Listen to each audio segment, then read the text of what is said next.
E se o maior problema da sua vida não fosse a circunstância, mas a dureza do coração? O texto de Êxodo 7 e 8 nos coloca diante de um dos confrontos mais intensos de toda a Escritura. Deus contra Faraó. Não é apenas um conflito político, é um choque entre a soberania divina e o orgulho humano. Deus reafirma o chamado de Moisés e diz algo impressionante. Eu te constituí como Deus sobre Faraó, e Arão será teu profeta. Ou seja, Moisés não vai por conta própria. Ele vai como representante da autoridade de Deus. E isso muda completamente o cenário. Mas logo vem uma declaração difícil. Deus diz que endurecerá o coração de Faraó. E isso levanta uma pergunta profunda. Deus está sendo injusto? A resposta precisa ser cuidadosa. O texto mostra dois movimentos acontecendo ao mesmo tempo. Em alguns momentos, Faraó endurece o próprio coração. Em outros, Deus entrega a dureza que ele mesmo escolheu. Não é que Deus force alguém inocente a resistir. É que ele confirma o caminho que já foi escolhido. Isso revela uma verdade séria. O coração humano, quando rejeita repetidamente a verdade, se torna cada vez mais insensível. E então começam os sinais. O primeiro é a transformação das águas do Nilo em sangue. O rio, que era fonte de vida para o Egito, se torna fonte de morte. Peixes morrem, a água se torna imprópria, o cheiro é insuportável. Deus está mostrando que aquilo em que o Egito confiava não tem poder diante dele. Mas algo curioso acontece. Os magos do Egito conseguem imitar o sinal. Ainda que de forma limitada, eles reproduzem o fenômeno.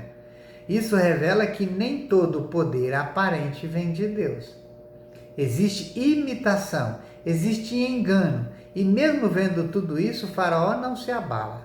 O texto diz que seu coração permaneceu endurecido. E então vem a segunda praga, rãs. Elas saem do rio e invadem tudo, casas, quartos, camas, cozinhas. Aquilo que antes era comum agora se torna insuportável. Aqui vemos um padrão interessante. Deus usa coisas simples para quebrar o orgulho humano. Não são apenas fenômenos grandiosos. São situações do cotidiano que, quando fora de controle, revelam a nossa fragilidade. Faraó, pressionado, chama Moisés e pede oração. Ele promete deixar o povo ir.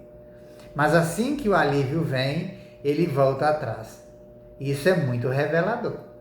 Quantas vezes as pessoas buscam a Deus apenas no momento da pressão? Fazem promessas, demonstram disposição, mas quando a crise passa, tudo volta ao normal. E isso não é arrependimento, é conveniência.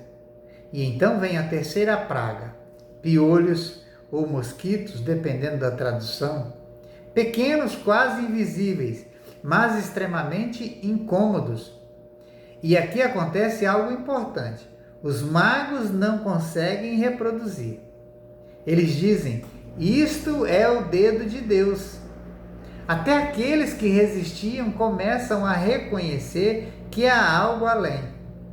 Mas Faraó continua endurecido. A quarta praga vem em seguida, enxames de moscas. E aqui Deus faz uma distinção clara. A terra de Gósen, onde o povo de Israel está, não é atingida. Isso é fundamental. Deus começa a mostrar separação. Ele não apenas julga o Egito, mas preserva o seu povo. Isso aponta para um princípio espiritual. Deus sabe distinguir os seus, mesmo em meio ao juízo. Faraó, mais uma vez, tenta negociar. Ele propõe que o povo adore a Deus, mas sem sair do Egito. Depois, sugere que vá, mas não muito longe. Isso revela uma estratégia sutil, permitir uma obediência parcial. Isso é extremamente atual. Quantas vezes somos tentados a obedecer a Deus, mas mantendo certas áreas intocadas. Isso é uma fé limitada, controlada, conveniente, mas Deus não aceita a obediência parcial. Ele chama para uma entrega completa. Moisés permanece firme, ele não negocia os termos de Deus. E mais uma vez, quando a praga é retirada, Faraó endurece o coração e o ciclo se repete. E aqui está o ponto central destes capítulos. Não é apenas sobre pragas, é sobre o coração. Deus está revelando progressivamente, mostrando seu poder, sua autoridade, seu domínio sobre toda a criação. Cada praga confronta diretamente aquilo que o Egito considerava sagrado. Mas, ao mesmo tempo, o texto revela a resistência humana diante da verdade. E isso aponta diretamente para Cristo. Porque no Novo Testamento vemos o mesmo padrão. Jesus realiza sinais, ensina com autoridade, manifesta o poder de Deus. E ainda assim muitos rejeitam. O problema nunca foi falta de evidência. O problema sempre foi o coração. E a cruz é o ponto máximo desse confronto. Ali o homem rejeita o próprio Filho de Deus. Mas é exatamente ali que Deus realiza a maior vitória. Enquanto o coração endurecido rejeita, o coração transformado se rende. Agora, trazendo isso para a nossa vida. Êxodo 7 e 8 nos fazem uma pergunta inevitável.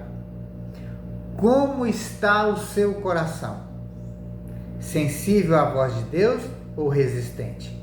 Porque toda vez que você ouve a verdade e ignora, algo dentro de você se torna um pouco mais duro. Mas toda vez que você responde com fé, algo dentro de você se torna mais sensível. Deus continua falando, Deus continua se revelando, mas a forma como você responde faz toda a diferença.